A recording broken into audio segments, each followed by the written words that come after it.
அறக்கலகம் ஒருங்கிணைக்கும் வழக்கறிஞர் சே வாஞ்சிநாதன் எழுதிய திருப்பரங்குன்றம் தீர்ப்புகளும் வரலாற்று உண்மைகளும் நூல் வெளியீட்டு விழா மார்ச் 21 மாலை 5 மணி சென்னை பத்திரிகையாளர் மன்றம். நூல் வெளியீட்டு உரை கலைமாமணி சுகி சிவம், சிந்துவெளி ஆய்வாளர் பாலகிருஷ்ணன் IAS, மேனாள் நீதிபதி ஹரி பரந்தாமன், முன்னாள் சட்டமன்ற உறுப்பினர் நிஜாமுதீன், மாண்புமிகு அமைச்சர் மனோ தங்கராஜ். அனைவரும் வருக. நீதிபதி இனிமேல் நான் அவர்கள் முகத்தில் அதிகாரிகளின் முகத்தை பார்க்க விரும்பவில்லை. இது என்ன பார்வை? முகத்தை பார்க்க விரும்பவில்லைனாக்க உங்களுக்கு அவங்க பர்சனல் பிரச்சனையா, சட்ட ரீதியான ஒரு பிரச்சனை. விளக்கம் கேளுங்க, இல்லைன்னா 8ஆம் தேதி மேலே பார்த்துக்கொண்டாங்க. இப்போ என்ன நடந்திருக்குனாக்க, சொன்ன சோர்ஸ்னாக்க அவன் அந்த பேப்பரை கையில் வச்சு கையை ஆடுதுங்கிறாங்க. அந்த அளவுக்கு ஒரு தீவிரத்தன்மை அரசியல் சட்டத்தின்படி நீதி தீர்ப்பு வழங்கக்கூடிய ஒரு நீதிபதிக்கு ஏன் இவ்வளவு டென்ஷன், ஏன் இவ்வளவு தீவிரம் அப்படிங்கிற கேள்வி இயல்பா வருதா இல்லையா? அப்போ கண்டெம்ட் விசாரிக்கிற ஒரு வழக்கில் போய் நீங்கள் பூஜை பண்ணுங்க. ஒருவேளை நீங்கள் பூஜை பண்ணனாக்க உங்கள் மேலே நான் கண்டெம்ட் எடுப்பேங்கிறது. அது ஜோதிராமன் சதீஷ்குமாரோடைய அமர்வு வந்து இடைக்கால தடை 8ஆம் தேதி நீட்டிச்சு வச்சிருக்காங்க. இவர் என்ன பண்றாரு, 9ஆம் தேதி தள்ளி போறாரு. முழு தடை கிடையாது, நான் விசாரிக்கலாங்கிறாரு. ஏன் நேத்தே நீங்க விசாரிக்க கூடாது? ஏன் நேத்தே நீங்க கண்டெம்ட் எடுக்கக்கூடாது?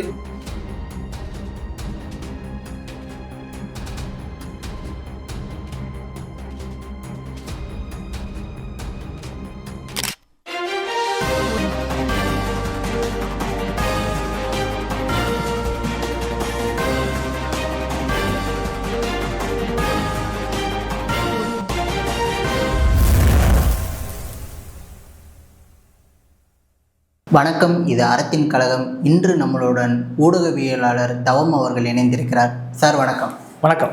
இது முந்தா நாள் பார்த்தீங்கன்னா திருப்பரங்குன்ற தீபம் நீதிமன்ற அவமதிப்பு வழக்கை வந்து தனி நீதிபதி விசாரிக்கக்கூடாதுன்னு இடைக்கால தடை வந்து விதிச்சிருந்தாங்க. அதுக்கு பதிலாக நேற்று வந்து தனி நீதிபதி அவர் சொல்லியிருந்திருக்காரு, நான் ஒன்றும் உங்களை போல இல்லை, எனக்கு வந்து அந்த வழக்கு விசாரிக்கிறதுக்கு முழு அதிகாரம் இருக்குது அப்படின்ட்டு நீதிபதி அவர்கள் நேற்று ஒரு கருத்தை தெரிவிச்சிருந்திருக்காரு. இதை முதல் கட்டமாக நீங்கள் எப்படி பார்க்குறீங்க? விஷயம் என்னென்னா, இந்த இரு நீதிபதிகள் கூட கொண்ட அமர்வுகளை திரும்ப மீறுவது அல்லது அந்த அவர் இடைக்கால தடைக்கு தனி விலக்கம் கொடுப்பதெல்லாம் தொடர்ந்து, குறிப்பாக நீதிபதி அவர்கள் சுவாமிநாதன் அவர்கள் வந்து தொடர்ந்து சொல்லிட்டு இருக்காரு. அதில் நம்ம உன்னிப்பாக கவனிக்க முடியுதுன்னா, இந்த வழக்கு மட்டும் கிடையாது, அதாவது கண்டெம்ட் ஆஃப் கோர்ட் இந்த அவமதி வழக்கு மட்டும் கிடையாது. கடந்த கால வழக்குகள்லையும் பார்த்தீங்கன்னாக்கா GRS அவர்கள் தொடர்ந்து, குறிப்பாக நீதிமன்ற இரு நீதிபதிகள் 3 அமர்வுடைய நீதிபதிகளுடைய அந்த தீர்ப்புகளை கூட விமர்சித்து அல்லது அந்த தீர்ப்புகளை மீறித்தான் வந்து தொடர்ந்து செயல்பட்டுருக்காரு. நம்ம சொல்ல கடந்த கால விமர்சனங்கள் தொடர்ந்து இருக்கிறது. அதை நம்ம டேட்டாவை பார்ப்போம். நேற்று நடந்த பொறுத்தளவில் என்ன சொல்கிறாங்கன்னா, ஜோதிராமன் சதீஷ்குமார் இரு அமர்வுகள் நீதிமன்றம் இருக்காங்களே, அவங்க கொடுத்த இடைக்கால தடை வந்து எங்கே வந்து முழு அவமதிப்பு வழக்குக்கான தடை இருக்குது அப்படின்னு கொஸ்டின் பண்ணுறாரு. ஓகே, இந்த கொஸ்டினை எனக்கு புரிஞ்சுக்க முடியல. ஒரு இரு நீதிபதிகள் குறிப்பாக நீங்கள் கண்டெம்ட்டா நீங்கள் 1 நாள் 2 நாள் விசாரிச்சா பரவாயில்ல, காலையில் விசாரிக்கிறீங்க, சாயங்காலம் விசாரிக்கிறீங்க. குறிப்பாக டிசம்பர் 4 நடந்த சம்பவத்தை யாராலையும் மறுக்க முடியாது. ஆமாம், உடனே முதல் நாள் நடைமுறைப்படுத்தலன்னு சொல்லி கண்டெம்ட் போடுறாரு. அன்னைக்கே நாங்கள் 6 மணிக்கு மேலேங்கிறாங்க. 6 மணிக்கு மேலே நான் போடுவேன் என்று மறுநாள் பார்த்தா இரவு 10 மணிக்கு போடுவேங்கிறாரு. ஒரு தீபம், ஒரு கலாச்சார சம்பந்தமான, ஒரு ஆன்மீக சம்பந்தமான அவங்க பாயிண்ட் ஆஃப் வியூவில் இப்போ ஒரு விஷயத்துக்கு இவ்வளவு தூரத்துக்கு தீவிரம் ஏன் ஒரு கேள்வி இயல்பாக இருக்கிறாங்க இல்லையா? அப்போ இந்த தீவிரத்துக்கு பின்னாடி ஏதோ ஒரு ஐடியாலஜி இருக்கோ அப்படிங்கிற ஐயம் பார்ப்பவர்களுக்கு இயல்பாக ஏற்படும்ல. இப்போ நம்ம ஒரு ஊடகவியலாளராக அது பொதுக்குண்மையில் பேசினா கூட அவருடைய தொடர் நடவடிக்கை இருக்குல்ல, தொடர் தீவிரம் இருக்குல்ல, அதை வந்து பார்க்கும் பொழுது யாருமே சந்தேகப்படாமல் இருக்க முடியாது. அதுக்கு உதாரணம் நேற்று சம்பவத்தில் என்ன நடந்ததுனாக்க, சதீஷ்குமார் ஜோதிராமனுடைய அமர்வு என்ன சொல்கிறாங்கனாக்க, இடைக்கால தடை, அதாவது இது தொடர்ந்து இப்படி போய்கிட்டே இருக்குது, இது தேவையில்லாத விஷயம்னு சொல்லிட்டு என்ன பண்ணால் ஏப்ரல் 8 வரை இடைக்கால தடை வைக்கிறாங்க. அதனால் நேற்று என்ன பண்ணாங்கன்னாக்கா, காவல்துறை அதிகாரிகள், குறிப்பாக கமிஷனர் உள்ளிட்ட காவல்துறை அதிகாரிகள் வந்து நேற்று GRS எடுக்கிறோடைய விஷயம் அந்த கண்டெம்ட் கோர்ட்டுக்கு ஆஜராக. ஏன்னா ஆல்ரெடி இடைக்கால தடை இருக்குது, அவன் ஏன் போகணும் அப்படின்னு அவங்க நினைக்கிறான்னு வச்சுக்குவோம். ஆனால் இவர் என்ன கேட்குறாரு, ஏன் அவங்க ஆஜராகலன்னு கோவப்பட்டு கிட்டத்தட்ட அங்கிருந்தவர்கள் நமக்கு சொன்ன சோர்ஸ் என்னன்னாக்க அவன் அந்த பேப்பரை கையில் வச்சு கையை ஆடுதுங்கிறாங்க. அந்த அளவுக்கு ஒரு தீவிரத்தன்மை ஒரு டென்ஷன் தன்மை ஏன் ஒரு நீதிபதிக்கு வரணுங்கிறது ஒரு அரசியல் சட்டத்தின்படி தீர்ப்பு வழங்கக்கூடிய ஒரு நீதிபதிக்கு ஏன் இவ்வளவு டென்ஷன், ஏன் இவ்வளவு தீவிரம் அப்படிங்கிற கேள்வி இயல்பா வருதா இல்லையா? நேற்று அங்கிருந்து சோர்ஸ் அவங்க சொன்ன விஷயங்கள் அவர் அவ்வளவு கொந்தளித்து போயிருந்தாருங்க அப்படின்றாங்க. சரி ரைட், அவர் சொன்ன விஷயத்துக்கு வருவோம். பிஜேபி தரப்பு வழக்கறிஞர் என்ன சொல்றாங்கன்னாக்கா, அந்த 4ஆம் தேதி CSIF படை போவதற்கு தான் தடை விதிப்பான்ற மாதிரி அவங்க ஒரு விஷயத்தை முன்வைக்கிறாங்க. அரசு தரப்பு என்ன சொல்றாங்கன்னா, அங்க அதாவது இதை இடைக்கால தடை என்பது முழு அவமதிப்பு வழக்கம் தான், அதனாலதான் எங்களுடைய அதிகாரிகள் காவல்துறை அதிகாரிகள் யாரும் ஆஜராகல, வேண்டும்னா நீங்க போய் பதிவுத்துறை போய் நீங்க பாருங்க, பதிவுத்துறை ஏற்றுல அது பதிஞ்சிருக்கும், அவங்களுடைய அதாவது இரு நீதிபதி என்ன சொல்லிருக்கான்ற விவரம் உங்கள் சந்தேகம் இருந்தா நீங்க அங்க விசாரிங்கன்னு சொல்லும்போது நீதிபதி மேற்கொண்டு கொந்தளிக்கிறாரு. நான் ஏன் போய் பார்க்கணும், அது என்னோட வேலையா? எங்க இவர் என்ன சொல்றாரு, எனக்கு முழு தடை கிடையாது, நான் விசாரிக்கலாங்கிறாரு. ஏன் நேத்தே நீங்க விசாரிக்க கூடாது, ஏன் நேத்தே நீங்க கண்டம் எடுத்துக்கூடாது, ஏன் நேத்தே நீங்க தீர்ப்பு வழங்கக்கூடாது கேள்வி வருதா இல்லையா? ஆனா அவருக்கு தெரியுது, தடைதான் தெரியுது, ஆனாலும் கூட அதிகாரியின் முன்பு குறிப்பாக அரசு தரப்பு வழக்கின் மீது கோபத்தை கொப்பளிக்கிறார். என்ன சொல்றாரு, நான் போய் அதை பார்க்க வேண்டிய வேலை இல்லைங்கிறாரு. எங்க உங்களுக்கு ஒரு நீதிபதி கொண்ட அமர்வுக்கு இவ்வளவு தூரத்துக்கு அந்த அதிகாரம் இருக்குன்னா இரு நீதிபதிகள் அமர்வுக்கு எவ்வளவு அதிகாரங்கிறது அரசு சொல்லி தெரிய வேண்டிய அவசியம் இல்லை. அப்படின்னும் போது அந்த நீதிபதி என்ன சொல்லியிருக்காங்க பார்க்கல, உங்களுக்கு என்ன சிக்கல், அப்படி என்ன ஈகோன்னு ஒரு கேள்வி வருதா இல்லையா? நீதிபதி இந்த ஈகோ தேவையில்லையே, சட்டப்படி பாருங்க, பதிவுத்துறை எப்படி சரிப்பா அந்த பொண்ணை என்ன சொல்லிருக்காங்க பார்ப்போம் அப்படிங்கள. இப்போ என்ன ஆகி போச்சுனாக்க உடனே என்ன பண்றாருன்னா ஏன் அதிகாரி ஆஜராகல, நான் என் கண்டம் எடுக்க என் ரைஸ் இருக்கு அப்படிங்கிறாரு. உடனே சரி என்ன இவ்வளவு கொந்தளிக்கிறான்னு சொல்லிட்டு அரசு தரப்பு வழக்கில் என்ன பண்ணோம்னாக்கா, சரிங்க சார் நீங்க விரும்புனீங்கன்னா நாங்க மதியத்துக்கு மேல நாங்க ஆஜர்படுத்துறோம் அப்படின்றாங்க. உடனே திரும்ப ஒரு கொந்தளிப்பு, வேண்டாம் அவங்க மூச்சு நான் முடிக்கே நீதிபதி சொல்றாரு, இந்த ஒரு நீதிபதி சொல்றாரு, சொல்றாரு வேண்டாம் அவன் மூச்சு முடிக்கிறதுக்கு எனக்கு பிடிக்கல. இது என்னங்க வார்த்தை, இதை நான் சொல்றேன், இது நான் எட்டுக்கட்டுமா சொல்லலை, இதுல அங்கேயே நடந்த சம்பவத்தை செய்தித்தாள் நீங்க வந்திருக்குது, அதை நான் வாசி காட்டுன்னு பாருங்க. சொல்லுங்க. என்ன சொல்றாருன்னா, இரு நீதிபதிகள் அமர்ந்த உத்தரவில் வாதங்களை கருத்தில் கொண்டு ஏப்ரல் 8 வரை இடைக்கால தடை உத்தரவு பிறப்பிக்கப்படுகிறது என்று மட்டும்தான் குறிப்பிடப்பட்டுள்ளது என்றார். அதற்கு அரசு தரப்பு வழக்கறிஞர்கள் அனைத்தும் நீதிமன்ற அவமதிப்பு நடவடிக்கையும் எதிர்த்துதான் எனது வழக்கு தாக்கல் செய்யப்பட்டது. அந்த மனுக்களுக்கு இந்த இடைக்கால தடை பொருந்தும். இது தொடர்பாக நீதிமன்ற பதிவேற்றில் விளக்கம் கேட்டால் குழப்பத்தை தவிர்க்கலாம்னு சொல்றாங்க அரசு தரப்பு. அவர் என்ன சொல்றாரு, அப்போது நீதிபதி CR சுவாமிநாதன் என் வேலை அதுவல்ல, என் முன் தாக்கல் செய்யப்பட்ட இடைக்கால உத்தரவின்படியே நான் நடப்பேன், நான் ஏன் விளக்கம் கேட்க வேண்டும், அது என் வேலை இல்லை அப்படின்னு சொல்றார். அதுக்கு அடுத்து நீங்க ஏன் ஆஜராகவில்லைன்னு ஒரு வார்த்தை கேட்கிறாரு இல்லையா, அந்த விஷயம் வருவாங்க. அரசு இந்த வழக்கில் இடைக்கால தடை விதிக்கப்பட்டுள்ளது என்பதால் தான் அவர்கள் குறிப்பாக காவல்துறை அதிகாரிகள் ஆஜராகவில்லை அப்படின்னு சொல்றாரு. அதுக்கு என்ன சொல்றாரு, உடனே பிற்பகல் வேணா நான் ஆஜராக சொல்றேன்றாங்க அரசு தரப்பு வழக்கறிஞர்கள். அப்ப என்ன சொல்றாங்க, இதற்கு நீதிபதி இனிமேல் நான் அவர்கள் முகத்தில் அதிகாரிகளின் முகத்தை பார்க்க விரும்பவில்லை. இது என்ன பார்வை, முகத்தை பார்க்க விரும்பவில்லைனாக்க உங்களுக்கு அவங்க பர்சனல் பிரச்சனையா, சட்ட ரீதியான ஒரு பிரச்சனை, விளக்கம் கேளுங்க, இல்லைன்னா 8ஆம் தேதி மேலே பார்த்துக்கொண்டாங்க. இப்போ என்ன நடந்திருக்குனாக்க, இப்போ 8ஆம் தேதிக்கு ஜோதிராமன் சதீஷ்குமாரோடைய அமர்வு இடைக்கால தடை 8ஆம் தேதி நீட்டித்து வச்சிருக்காங்க. இவர் என்ன பண்றாரு, 9ஆம் தேதி தள்ளி போறாரு. 9ஆம் தேதி 8ஆம் தேதி என்ன வருதுன்னு பார்ப்போம், நீங்க தான் எங்க அந்த முழு அவமதிப்பு வழக்கும் இவருடைய தடை செல்லாது அப்படின்னு சொல்றீங்கல்ல, GRS அவர்கள் சொல்றாரு இல்லையா, அப்படின்னா ஏன் நேர்த்த நடவடிக்கை எடுக்கலன்னு கேள்வி வருமா வராதா? அப்ப உங்களுக்கு தெரியுது அந்த தடை செல்லும், தெரியுது அந்த தடை முழு அவமதிப்பு வழக்கும் செல்லும்னு GRS அவர்களுக்கு தெரிகிறது. அதனால அதையும் தாண்டி அவருக்கு என்ன சொல்றது, இது அப்படித்தான் சொல்ல வேண்டியிருக்குது, அப்படி சொல்லணும்னு எனக்கு தெரியல. ஏன்னா இது நீதிமன்ற பரிபாலனை அப்படிங்கிற விஷயத்தை தாண்டி, சட்ட அமைப்பு அப்படிங்கிறத தாண்டி தனிப்பட்ட முறையில் ஏதோ அவருக்கு முழுமையான இந்த குறிப்பாக திருப்பரங்குன்றம் விவகாரத்தில், தீபுத்தூர் விவகாரத்தில் ஈடுபாடு தொடர்ந்து இருக்கிறது என்பதற்கான உதாரணங்கள் நான் சொல்லி தெரிய வேண்டிய விஷயம் இல்லை. அவர் நீதிமன்றத்தில் மட்டுமல்ல, பொதுவெளிகளிலும் குறிப்பாக தனியார் தொண்டு நிறுவனங்களில் கூட அவர் என்ன சொல்றாரு, இது சர்வைக்கல் இல்லையில நாங்கள் தீபம் ஏற்றலாமான்னு கேட்குறாரு. அதாவது என்றைக்காவது ஒரு நாள் தீபம் ஏற்றியே ஆகும்ட்டாரு. இல்லை இப்படி சொல்கிறீங்கன்னா இதுக்கு ஒரு நீதிபதியை பார்த்து இப்படிலாம் சொல்லலாமா, இல்லை இதுக்கு முன்னாடி? இல்லை நாம சொல்லலை. அவர் தொடர்ந்து கடந்த காலங்களில் பார்த்தீங்கன்னா எல்லா இடங்கள்லையும் குறிப்பாக பொதுவெளியில் ஒரு தனியார் தொண்டு நிறுவனங்களில் பார்த்தீங்கன்னா அவருடைய அந்த அணுகுமுறை இருக்கு இல்லையா, அதில் பல முறை சொல்கிறாரு, ஒருத்தர் வந்து நான் தீபம் ஆசாசையை ஏற்ற போனேன். அப்போ வந்து ஒருத்தர் நீங்கள் ஏற்றக்கூடாது, நீங்களாம் ஏற்றக்கூடாதுன்னு சொன்னோன்னு எனக்கு அப்படியே வேதனையாக போச்சு அப்படின்னு சொல்லி அவர் ஃபீல் பண்ணுறாரு. அதை எங்கே கம்பேர் பண்ணுறாருன்னா, திருப்பங்குன்ற தீபத்தூண் சம்பந்தம்னா தீபத்தூண் வழக்கு சம்பந்தமாக குறிப்பாக சர்வேக்கல் விஷயம் சம்பந்தமான வழக்கை ஒப்பிட்டு அங்கே ஃபீல் பண்ணுறாரு. அதுக்கடுத்து என்ன பண்ணுறாருன்னா, இன்னொன்று சர்வேக்கல்லவே எடுத்து கொண்டு போய் இன்னொரு தொண்டு நிறுவன விழாவில் அங்கே போய் சர்வேக்கல்லவே தாரான்னு ஒரு தொண்டு நிறுவனம் நினைக்கிறேன், அந்த சர்வேக்களை எடுத்து இது வந்து சர்வேக்கள் இல்லையா, நான் தீபம் ஏற்றலாமான்னு கேட்குறாரு. ஒரு பொது வெளியில் சட்டத்துறையில் நீதித்துறையில் பரிபாலனப்பட்ட அங்கு விமர்சிக்கப்பட்ட அல்லது அது வழக்கு நிலுவையில் உள்ள ஒரு விஷயத்த ஒரு நீதிபதி பொது வெளியில் பேசலாமான்னு ஒரு கேள்வி இருக்கா இல்லையா, அங்கே வந்து அதை பேசுகிறாரு. அதே போல் அங்கே வந்து அந்த தீபமும் ஏற்றி வைக்கிறார். அப்போ தொடர்ந்து பார்த்தீங்கன்னாக்க அந்த அந்த குறிப்பாக திருப்பங்குன்ற வழக்கில் மட்டும் திரு நீதிபதி ஜிஆர் சோமணி அவர்கள் தொடர்ந்த தனிப்பட்ட அக்கறையும் ஒரு இன்வால்மெண்ட் ஒரு தீவிரத்தன்மையை காட்டுவதை புரிஞ்சுக்க முடியுது. அதெல்லாம் தாண்டி நீங்கள் கண்டெம்ட் வரும்போது கண்டெம்ட் மட்டும் விசாரிக்கணும், ஏன் கண்டெம்ட் ஏன் தீர்ப்பு நிறைவேற்றணும்னு கேட்கணும். ஆனால் அந்த வழக்கில் சம்மந்தமே இல்லாமல் அங்கே வந்து கள்ளத்தி மரம் எப்படி வந்துச்சு, கள்ளத்தி மரத்தில் ஏன் கொடியேற்ற விட்டீங்கன்ற ஒரு விஷயத்த சைடாக சேர்க்குறாரு. ஓகே, அதே போல் இப்போ ஒரு போன வாரம் என்ன நடந்துச்சுனாக்க, அந்த தீபத்தூணில் வந்து நீங்கள் வந்து குறிப்பாக அறங்காவலர் துறை குழுவோ அல்லது நீங்களோ வந்து அங்கே யாரோ நான் அனுப்பக்கூட ஒரு 5 பேரை வந்து பூஜை அனுப்புங்கன்றாரு. நான் என்ன கேட்குறேன்னா, ஆகமும் சொல்கிறீங்க, ஆகம விதியும் சொல்கிறீங்க, இந்து மக்களுக்கு நாங்கள் தான் அத்தாரிட்டின்னு சொல்கிறாங்க. அப்படி இருக்கிற இடத்துல அவங்களோட நம்பிக்கை குறிப்பாக கோவிலோட பழக்க வழக்க மரபுன்னு ஒன்று இருக்குல்ல, ஆகம விதின்னு இவங்க தானே சொல்கிறாங்க. நினைச்ச நேரத்தில் போய் அந்த தீபத்தூணில் பூஜை பண்ணுறதுக்கு ஆகமம் அனுமதிக்குதா?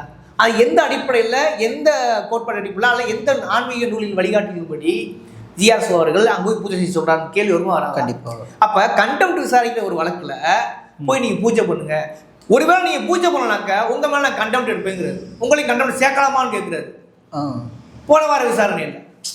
அப்போ கண்டெம்ட்ல எக்ஸ்ட்ரா ஆட்கள் சேர்க்கிறாரு. காவல்துறை அதிகாரிகள், கலெக்டரு, இப்போ பார்த்தீங்கன்னாக்க அறங்காவலர் துறை, குறிப்பாக கோவில் நிர்வாகத்தை உள்ளவங்களையும் கண்டெம்ட் சேவ் பண்ணுறாரு. போய் நீங்கள் நான் எங்களுடைய ஆட்களை போய் அனுப்புகின்றாங்க. கோவில் நிர்வாகம் என்ன பண்ண, நீதிபதி சொல்கிறான்னு இருக்காங்க, ஒரு வழி கீழே இறங்கி நாங்கள் கூட போய் பண்ணிக்கிறோம், ஆனால் அவங்க பண்ண வேணாங்கிறாங்க.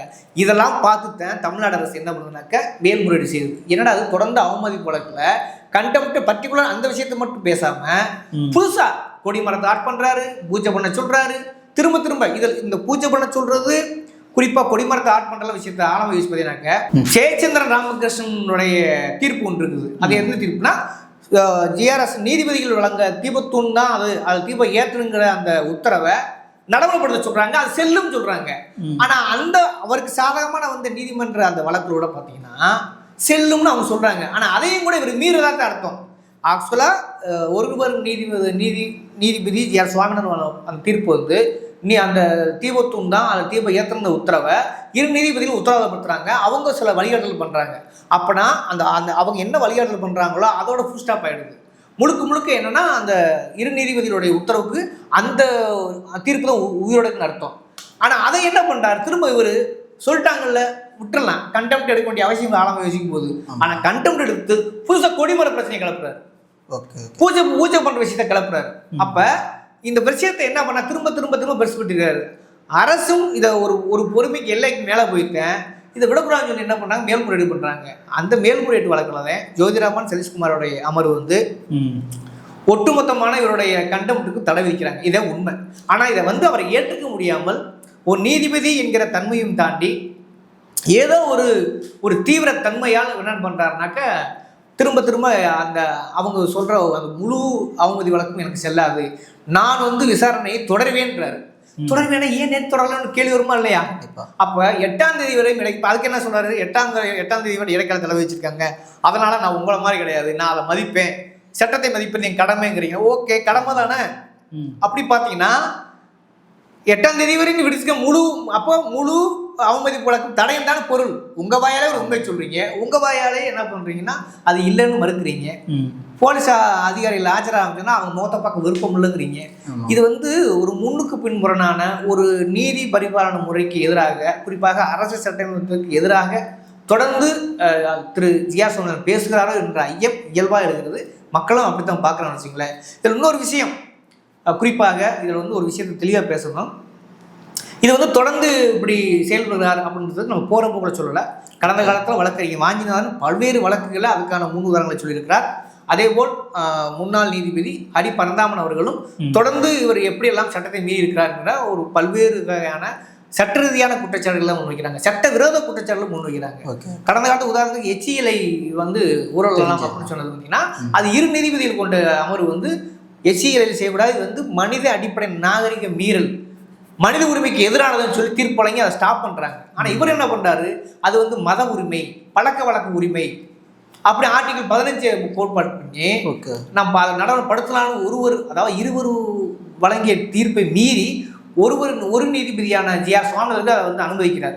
இது அதில் மட்டும் கிடையாது, திருப்பரங்குன்ற தீபத்தின் வழக்கிலையும் அதுதான், திருப்பரங்குன்ற நில விவகாரத்திலையும் அதுதான். தொடர்ந்து கிட்டத்தட்ட சரியாக சொல்ல வேண்டுமானால் அந்த வார்த்தை பயன்படுத்தணும் எனக்கு தெரியல, ஆனால் அப்படித்தான் பயன்படுத்த வேண்டும் என்று தோன்றுகிறது. சட்டத்தை மீறித்தான், அரசியல் சட்டத்தை மீறித்தான் அவர் வந்து தொடர்ந்து செயல்பட்டு கொடுக்கிறார் என்று எண்ணம் இயல்பாகிறது. காரணம் என்னன்னா, இந்த தொண்டு நிறுவனத்திலுமே அவர் உரையாற்றும் ஒரு விஷயம் என்ன சொல்றாங்க, எனக்கு இன்னும் 4 வருஷம் தான் இருக்குது. அந்த 4 வருட காலகட்டத்தில் வந்து பார்த்தீங்கன்னா எனக்கு சனாதனத்தின் மீது அதிக ஈடுபாடு உண்டு, ஆனால் சனாதனத்தின் படிதான் நான் வந்து தீர்ப்பு வழங்குவேன்றார். எனக்கு ஒன்றுமே புரியலைங்க. இதுக்கு மேலே எப்படி ஒரு நீதிபதி விமர்சிக்காமல் இருக்க முடியும்? ஒரு ஊடகவியலாளராக இருக்கட்டும் அல்லது ஒரு வழக்கறிஞராக இருக்கட்டும் நீதிபதிகளாக இருக்கட்டும் எப்படி விமர்சிக்காமல் கிடப்பாங்க? எப்படி இப்படியான தீர்ப்புகளுக்கு இடைக்கால தடை விதிக்காமல் இருப்பார்கள்? சம நீதிபதிகள் குறைஞ்சபட்ச சட்டத்தை நம்புகிறவர்கள், சட்டப்படி நடக்க வேண்டும் என்று விரும்புகிறவர்கள் அதை நினைப்பாங்க இல்லையா? அப்ப அவங்க என்ன சொல்றாங்க, அவங்க என்ன செய்யறாங்க, அதனால இடைக்கால தடை விதிப்பார். அப்ப ஜனாதரன் படுத்தி தான் தீர்ப்பு வழங்க சொல்லக்கூடிய ஒரு நீதிபதி எந்த எல்லையை மீறுகிறார் என்றால் அது சட்டப்படியான எல்லையை மீறுகிறார். குறிப்பாக அம்பேத்கர் வரையறுத்து கொடுத்த அரசியலமைப்பு சட்டத்தை மீறுகிறார் என்றுதான் பொருள். இதில் கூடுதலாக அவர் வந்து இந்த மாதிரியான மீறக்கூடிய, இந்த மாதிரியான சட்டத்தை மீறக்கூடிய அல்லது சட்டத்துக்கு புது விளக்கம் தரக்கூடிய நீதிபதிகளுடைய உரிமைகள் நியாயமானதாக ஒரு கேள்வி எழும்போது தான் கடந்த காலத்தில் வந்து பார்த்தீங்கன்னாக்கா இப்படியான சர்ச்சை வரும்போது ஒரு கிட்டத்தட்ட 2016 ஒரு வழக்கு வருது. அந்த வழக்கோட பேர் என்னன்னா supreme court advocates and record association union of India அப்படின்னு ஒரு வழக்கில் வந்து 5 நீதிபதிகள் கொண்ட நீதிபதி. அந்த நீதிபதிகளுடைய எப்படி 5 நீதிபதிகள், அதாவது ஜக்தீஷ் சிங் ஹெகர் முதன்மை நீதிபதி, ஜஸ்ஸி செல்மேஸ்வர், மதன் பி லோக்கர், குரியன் ஜோசப், ஆதர்ஷ் குமார் கோயல், இவங்க தான் இந்த 5 பேர் வந்து விசாரிக்கிறாங்க. இதில் வந்து என்ன சொல்கிறாங்கனாக்க, ஒரு நீதிபதிக்கு ஒரு பொருள் ரீதியான ஒரு ஃபைனான்ஸ் கம்பெனி வச்சுங்களேன், அவங்களுக்கு ஒரு ஆதரவாக அல்லது அந்த ஃபைனான்ஸ் கம்பெனியில் அந்த ஒரு நிதி நிறுவனத்தில் வந்து நீதிபதியோ சொந்தக்காரரோ அல்லது நீதிபதியோ ஏதாவது அது ஒரு இன்வெஸ்ட்மெண்ட் பண்ணியிருந்தாங்கன்னு சொன்னால் அவர்கள் அதை நேரடியாக விசாரிப்பதற்கு தகுதி இழக்கிறார்கள் அப்படின்னு சொல்கிறாங்க. அதே போல் இன்னொரு பக்கம் என்னென்னா, இன்னொரு வகை என்ன சொல்கிறாங்கனாக்க, ஒரு தீவிரத்தன்மை, ஒரு ஐடியாலஜி ரீதியாக, ஒரு பொருட்கொள்ளும் ரீதியாக, ஒரு குறிப்பிட்ட வழக்கில் மட்டும் ஒருத்தர் தொடர்ந்து ஒரு ஐடியாலஜி ரீதியாக தீவிரத்தன்மை காட்டுறார், அதை பொதுவெளியிலையும் அல்லது சட்டத்திலையும் தொடர்ந்து எதிர்க்கிறாருன்னா அவர்களும் அந்த குறிப்பிட்ட அந்த வழக்கை விசாரிப்பதற்கு தகுதி இழக்கிறார்கள் அப்படின்னு சொல்கிறாரு. வழக்கசம் போயிருன்னு சொல்கிறாங்க. அப்போ கிட்டத்தட்ட நீங்கள் நீதிமன்ற அந்த திருப்பரங்குன்ற வழக்கில் பார்த்தீங்கன்னா தொடர்ந்து பார்த்தீங்கன்னா திரு ஜிஆர் சுவாமிநாதன் அவர்கள் சட்டத்தை மட்டும் மீறவில்லை, அதை வந்து அவர் அந்த குறிப்பிட்ட அந்த வழக்கில் வந்து தொடர்ந்து ஒரு தீவிரத்தன்மையை காட்டுகிறார் அப்படி தான் சொல்ல முடிகிறது. ஏனென்றால் இதுக்கு நல்ல உதாரணம்னாக்க, ஒரு லொக்கேஷன் காலகட்டத்தில் கூட, அதாவது விடுமுறை காலகட்டத்தில் கூட பார்த்தீங்கன்னாக்கா அவருக்காகவே அந்த விசாரணை இங்கே கொண்டு செல்லப்படுகிறது. அவர் எடுக்கக்கூடாது என்று சொன்னாலும் கூட அவர் எடுத்து எச்சிஎல் வழக்கெல்லாம் பார்த்தீங்கன்னாக்கா அப்படித்தான் அந்த கோர்ட் ஓய்வு விடுமுறை நாட்களாகவே அந்த வழக்கு எடுக்கிறாரு, அதுக்கு தீர்ப்பு தர்றாரு. அப்போ இது எல்லாம் ஒருவேளை திட்டமிட்டே செய்யப்படுகிறதா, ஒரு தனிப்பட்ட ஈடுபாட்டில் ஒரு ஐடியாலஜி ரீதியாக செய்யப்படுகிறதா என்ற கேள்வி இயல்பாகிறது. அதைத்தான் தொடர்ந்து வந்து திரு ஜிஆர் சுவாமிநாதன் அவர்கள் தொடர்ந்து பார்த்தீங்கன்னா இப்படியான வழக்குகளை குழப்பங்களும் ஒரு சிக்கலும் தொடர்ந்து ஏற்பட்டு கொண்டிருக்கிறது. அப்போ நம்ம பொதுவாக இந்த விஷயத்தை பார்க்கும்போது என்னென்னா, திருப்பரங்குன்றம் விஷயம் என்பது அது கிட்டத்தட்ட பாபர் மசீதி இடிப்பை நோக்கி செல்லக்கூடிய அந்த சிக்கல் இருக்கு இல்லையா, அதை நோக்கித்தான் திருப்பரங்குன்ற வழக்கம் செல்கிறதோ என்கிற ஐயம் இயல்பாக இருக்கிறது. காரணம் அது வந்து போகிற போக்கில் சொல்லலை, எல்லா எவிடன்ஸுமே தொடர்ந்து இருக்கிறது. தீர்ப்புகள் என்னவாக இருக்கிறது, பண்பாட்டு சொல்லவங்க எப்படி பண்ணுறாங்க, குறிப்பாக சங்புர அமைப்புகள் வழக்கு தொடுக்கிறார்கள், அதன் வழியாக பார்த்தீங்கன்னா நீதிமன்ற தீர்ப்பு வழியாகத்தான் பாபர் மசீதி இடிக்கப்பட்டது. அதே போல் திருப்பரங்குன்ற வழக்கிலும் தொடர்ந்து நீங்கள் கவனிச்சிங்கனாக்க அது தீவ பிரச்சனையாக இருக்கட்டும், கொடிமர பிரச்சனையாக இருக்கட்டும், நில பிரச்சனையாக இருக்கட்டும், அல்லது ஆடு கோழி கட்டக்கூடிய தடை விதிப்பாக இருக்கட்டும், எல்லாமே பார்த்தீங்கன்னாக்க சங்பர அமைப்புகள் தொடர்ந்து நீதிமன்ற தீர்ப்பின் வாயிலாகத்தான் இப்படியான சிக்கலை சந்தித்து கொண்டிருக்கிறது. பாபர் மசூதி சூழலில் என்ன நடந்ததோ அதே சூழல் தான், அதே நீதிமன்ற வளாகத்தில் தான் திருப்பரங்குன்றத்துக்கான சூழல் தொடர்ந்து போய் கொண்டிருக்கிறது. இது போகிறது சரியா தப்பா அப்படிங்கிறத இன்னும் மனச்சாட்சி உள்ள மனிதர்கள், குறிப்பாக தமிழ்நாடு போன்ற மதச்சார்பற்ற தன்மையை தூக்கி பிடிக்கிற மாநிலங்கள் இது உற்று கவனிக்க வேண்டுகிறோம்.